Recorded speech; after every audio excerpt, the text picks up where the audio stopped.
Indian national Congress Hindustan کی دو بڑی سیاسی جماعتوں میں سے ایک ہے، جس کی بنیاد 1885 میں رکھی گئی تھی۔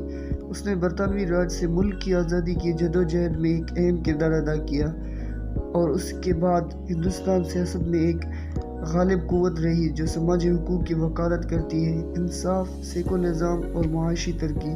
بانی انڈین نیشنل کانگریس کی بنیاد ایلن اکٹیوین ہوم، دادا بھائی نوروجی دھنشا واچی اور دیگر نے 1885 میں رکھی تھی۔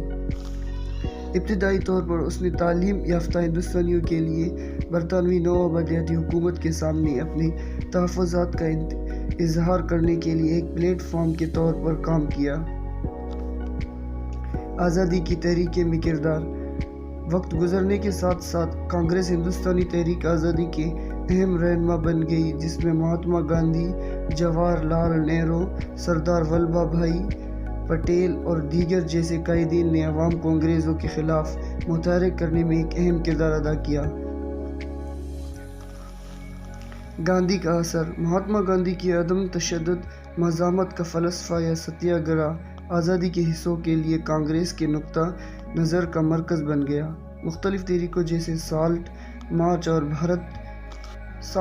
بھارت چھوڑو تحریک کے دوران گاندھی کی قیادت نے ایک سرکردہ قوم پرست قوت کے طور پر کانگریس کی پوزیشن کو مزید مضبوط کیا۔ دور 1947 میں ہندوستان کی آزادی کے بعد انڈین نیشنل کانگریس کی ایک غالب سیاسی جماعت کے طور پر ابھری، جس نے آزادی کے بعد تاریخ کے بیشتر حصے میں ملک بھر حکومت کی۔ جواہر لال نہرو آزاد ہندوستان کے پہلے وزیر اعظم بنے اور کانگریس کئی دہائیوں تک اقتدار میں رہی، کبھی کبھار اپوزیشن کی حکومت رہی۔ کئی سالوں میں کانگریس کو اندرونی چیلنجوں، نظریاتی تبدیلیوں اور دوسری سیاسی جماعتوں سے مقابلے کا سامنا کرنا پڑا۔ ہندوستان میں بدلتے ہوئے سیاسی منظرنامے اور سماجی اقتصادی حقائق کے مطابق کی مختلف تبدیلیاں آئی ہیں۔ موجودہ صورتحال۔ جنوری 2022 میں میری آخری تاریخ کاری کے مطابق انڈین نیشنل کانگریس ہندوستان کی نمایاں سیاسی جماعتوں میں سے ایک ہے۔ حالانکہ برسوں میں اس کی انتخابی کارکردگی میں اتار چڑھاؤ دیکھا گیا ہے، یہ سیکولرزم، فلاحی پالیسی اور جامع ترقی سمیت متعدد سماجی اور اقتصادی مسائل کی وکالت جاری رکھے ہوئے ہے۔ قیادت اور ڈھانچہ۔ انڈین نیشنل کانگریس ایک درجہ بندی کے ساتھ کام کرتی ہے، جس میں پارٹی صدر رہے ہیں، جن میں جواہر لال نہرو، اندرا گاندھی، راجیو گاندھی، سونیا گاندھی اور راہل گاندھی جیسے اہم شخصیات شامل ہیں۔ پارٹی کی ورکنگ کمیٹی دیگر مختلف ادارے فیصلہ سازی اور پالیسی کی تشکیل میں مدد کرتے ہیں۔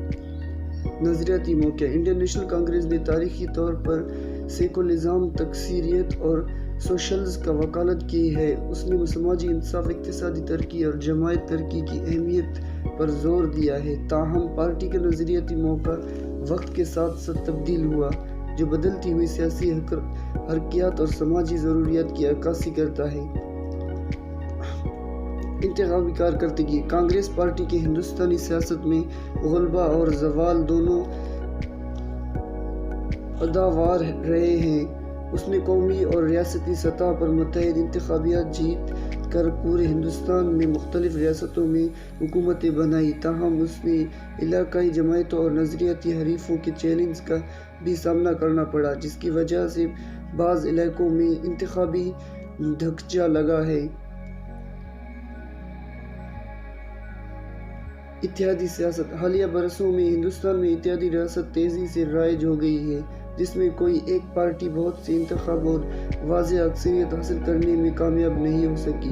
انڈین نیشنل کانگریس نے کئی اتحادوں میں حصہ لیا، قومی اور ریاستی دونوں سطحوں پر طاقت اور اثر و رسوخ حاصل کرنے کے لیے دوسری جماعتوں کے ساتھ اتحاد قائم کیا۔ چیلنج اور بحالی کوششیں۔ کانگریس پارٹی اور اندرونی دھڑے بندی، قیادت کے مسائل اور انتخابی دھچکے کی وجہ سے تنقید کا سامنا کرنا پڑا۔ اس کے جواب میں اس نے تنظیم کی بحالی کے لیے مختلف کوششیں شروع کی ہیں، جو میں تنظیمی نو آؤٹ ریچ پروگرام اور پالیسی اصلاحات شامل ہیں۔ پارٹی ووٹروں کے ساتھ جڑنے اور سیاسی مطابق دوبارہ حاصل کرنے کے طریقے تلاش کر رہے ہیں۔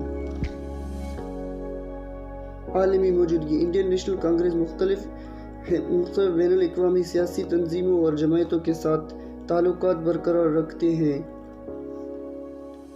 اس نے اپنے اقتدار کے دوران ہندوستان کی خارجہ پالیسی کی تشکیل، دیگر ممالک کے ساتھ تعلقات کو فروغ دینے اور بین الاقوامی فورموں اور سربراہی اجلاسوں میں شرکت کرنے میں بھی